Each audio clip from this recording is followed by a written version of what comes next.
কল্পনা করুন, এমন এক দ্বীপের কথা যেখানে বিশ্বের সবচেয়ে ক্ষমতাধর মানুষেরা ভিড় করেন, কিন্তু সেই ভিড় কোনো ছুটি কাটানোর জন্য নয়, বরং এমন এক অপরাধের জন্য যা শুনলে শিউরে উঠবে যে কোনো সাধারণ মানুষ।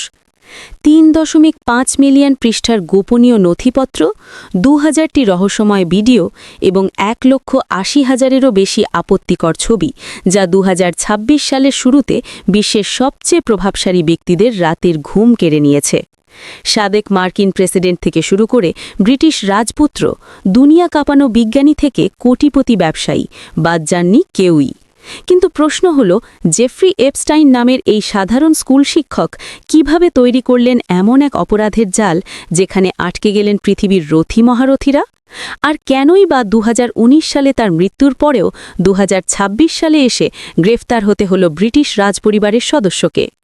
আজ আমরা উন্মোচন করব ক্ষমতার অলিন্দের সেই অন্ধকার অধ্যায়। ঘটনার শুরু ১৯৭০-এর দশকে নিউ ইয়র্কের একটি অভিজাত school, Dalton school. Jeffrey Epstein সেখানে গণিত পড়াতেন, কিন্তু কোনো ডিগ্রি ছাড়াই তার এই নিয়োগ ছিল বিস্ময়কর। অভিযোগ আছে, তখন থেকেই তিনি ছাত্রীদের প্রতি অসংলগ্ন আচরণ করতেন। এরপর তিনি প্রবেশ করেন ফাইন্যান্স বা অর্থ ব্যবস্থাপনার জগতে। দ্রুতই তিনি হয়ে ওঠেন বিলিয়নিয়ারদের প্রিয়পাত্র। বিশেষ করে লেসলি ওয়েকনারের মতো ধনকুবেরের সম্পদ ব্যবস্থাপনার দায়িত্ব পাওয়ার পর এপস্টাইন আর পেছনে ফিরে তাকাননি। নিউ ইয়র্কের বিশাল ম্যানশন, পাম বিচের প্রাসাদ আর ভার্জিন আইল্যান্ডসের লিটল সেন্ট জেমস দ্বীপ তৈরি হয় তার বিলাসবহুল সাম্রাজ্য। আপাতদৃষ্টিতে এটি ছিল বিত্তবানদের আড্ডার জায়গা, কিন্তু পর্দার আড়ালে সেখানে চলত এক ভয়াবহ অপরাধ চক্র। এপস্টাইনের অপরাধের পদ্ধতি বা মোডাস অপারেন্ডি ছিল অত্যন্ত সুশৃঙ্খল এবং শয়তানি বুদ্ধিতে ভরা। তার দীর্ঘদিনের সঙ্গিনী গিসলিন ম্যাক্সওয়েল ছিলেন এই চক্রের মূল কারিগর। তারা অল্প বয়সী মেয়েদের, এমনকি ১৪ বছর বয়সী নাবালিকাদেরও অর্থের প্রলোভন দেখিয়ে প্রাসাদে নিয়ে আসতেন। তাদের বলা হতো যে এটি কেবল একটি মাসাজ বা মালিশ করার কাজ। একবার মেয়েগুলো সেই জালে আটকা পড়লে তাদের ওপর চলত পাশবিক যৌন নির্যাতন। নথিপত্র অনুযায়ী এপস্টাইন এই মেয়েদের ব্যবহার করে বিশ্বের প্রভাবশালী ব্যক্তিদের ব্ল্যাকমেইল করতেন বলেও অভিযোগ আছে। তিনি তার ব্যক্তিগত বিমানে করে বিশ্বের বিভিন্ন প্রান্ত থেকে নারী ও শিশুদের পাচার করে আনতেন তার ব্যক্তিগত দ্বীপে। ২০০৫ সালে পাম বিচ পুলিশ প্রথম তদন্ত শুরু করে, যখন এক অভিভাবক অভিযোগ করেন যে তার ১৪ বছরের মেয়ে যৌন নির্যাতনের শিকার হয়েছে।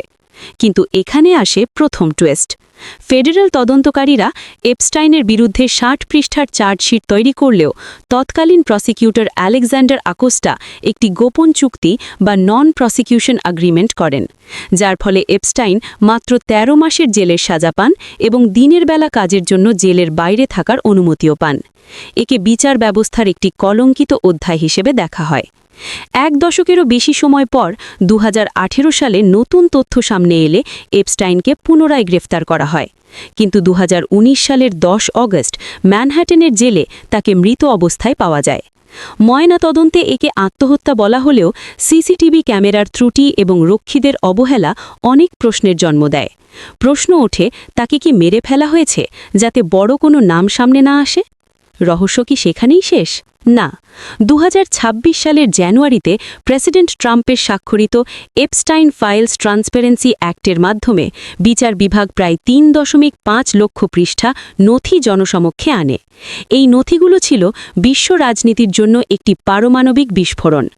সবচেয়ে বড় ধাক্কা লাগে ব্রিটিশ রাজপরিবারে। ২০২৬ সালের ১৯ ফেব্রুয়ারি প্রিন্স অ্যান্ড্রু তার ৬৬তম জন্মদিনে গ্রেফতার হন। নথিতে প্রকাশ পায় যে তিনি এপস্টাইনকে ব্রিটেনের সংবেদনশীল বাণিজ্য রিপোর্ট সরবরাহ করেছিলেন। এছাড়া ভার্জিনিয়া জুফ্রে নামক এক ভুক্তভোগী অ্যান্ড্রুর বিরুদ্ধে সরাসরি যৌন নির্যাতনের অভিযোগ আনেন।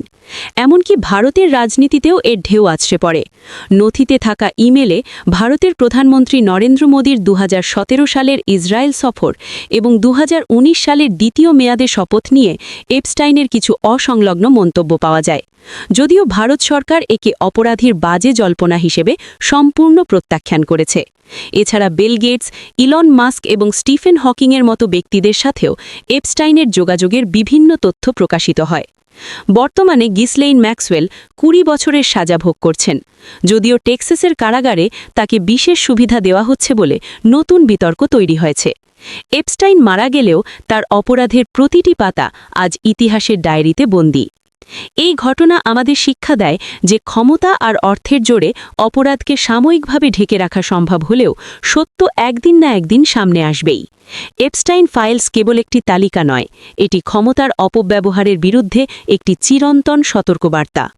আপনার কি মনে হয়, এই নথিতে কি আরও এমন কিছু আছে যা এখনও গোপন করা হচ্ছে? কমেন্টে আমাদের জানান।